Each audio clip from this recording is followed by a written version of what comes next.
ముందస్తు చర్యలతో తుఫాను ముప్పు తప్పిందన్నారు సీఎం చంద్రబాబు. తుఫాను పరిస్థితి నష్టంపై చంద్రబాబు సమీక్ష నిర్వహించారు.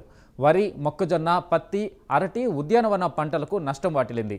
పంట నష్టంపై నివేదిక ఇవ్వాలని అధికారులకు సీఎం ఆదేశించారు. క్షేత్రస్థాయిలోకి అధికారులు, కూటమి నేతలు వెళ్లారని చంద్రబాబు చెప్పారు. వారం రోజుల్లో పరిస్థితిని చక్కదిద్దామన్నారు. ఇక దీనిపై పూర్తి సమాచారం మా ప్రతినిధి శ్రీహరి అందిస్తారు. శ్రీహరి, చెప్పండి.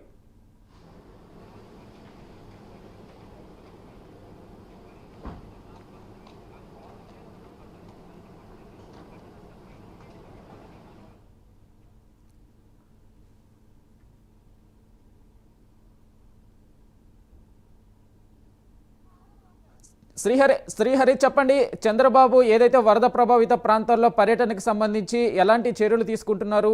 సీఎం పర్యటనకు సంబంధించి పూర్తి అప్డేట్స్ చెప్పండి.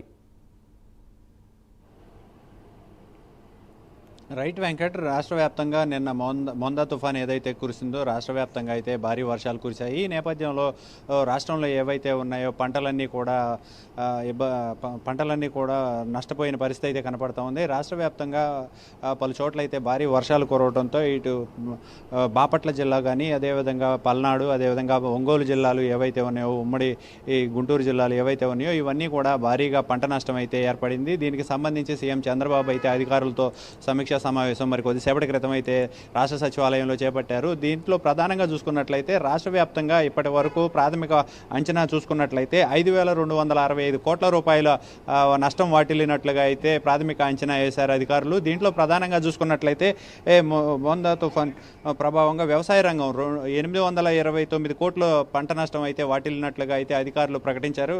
ఇప్పటికే హార్టికల్చర్ వచ్చేసరికి 39 కోట్లు, సెరికల్చర్ వచ్చేసరికి 65 కోట్ల రూపాయలు అయితే పంట నష్టం వాటిల్లినట్లుగా అయితే చెప్తున్నారు. పశుసంవర్ధక శాఖ వచ్చేసరికి 71 కోట్ల రూపాయల ఆస్తి నష్టం అయితే జరిగినట్లుగా కూడా అధికారులు అయితే చెప్తున్న పరిస్థితి అయితే కనపడతా ఉంది.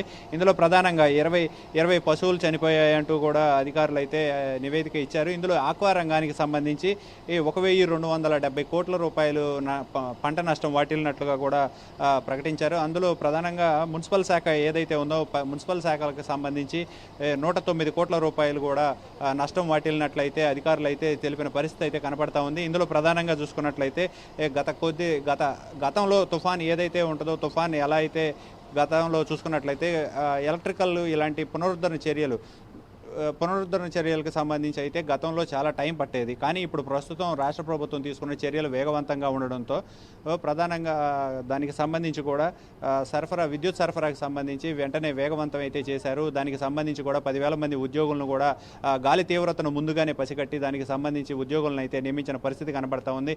రాష్ట్ర వ్యాప్తంగా తుఫాన్ ఏదైతే బీభత్సం సృష్టించిందో ఈ నేపథ్యంలోనే రైతులంతా కూడా చాలా ఇబ్బందులు పడుతున్న పరిస్థితి, పంటలు కూడా తీవ్ర నష్టం కలిగిన పరిస్థితి. దీనికి సంబంధించి రాష్ట్ర ప్రభుత్వానికి కూడా కేంద్ర ప్రభుత్వానికి కూడా నివేదిక పంపించి వెంటనే దానికి సంబంధించిన నష్టం అయితే కేంద్రం నుంచి ఇటు రాష్ట్రం నుంచి రైతులకైతే అందించేందుకైతే సీఎం చంద్రబాబు అదేవిధంగా అధికారులు అయితే పనిచేస్తున్న పరిస్థితి కనపడతా ఉంది. తుఫాన్ వంటి విపత్కర పరిస్థితుల్లో కూడా గర్భిణీ స్త్రీలను ఇదే విధంగా ఎక్కడ ఉన్నా కూడా వారందరినీ కూడా సురక్షిత ప్రాంతాలకైతే తరలించిన పరిస్థితి అయితే కనపడింది. దీంట్లో ప్రధానంగా చూసుకున్నట్లయితే మన దీనికి సంబంధించిన కూడా కొంతమంది టెక్నాలజీ శాఖలకు సంబంధించి కూడా అందరినీ కూడా సీఎం చంద్రబాబు అయితే పలు శాఖల అధికారులను అయితే ప్రశంసించిన పరిస్థితి అయితే కనబడతా ఉంది. వెంకట్.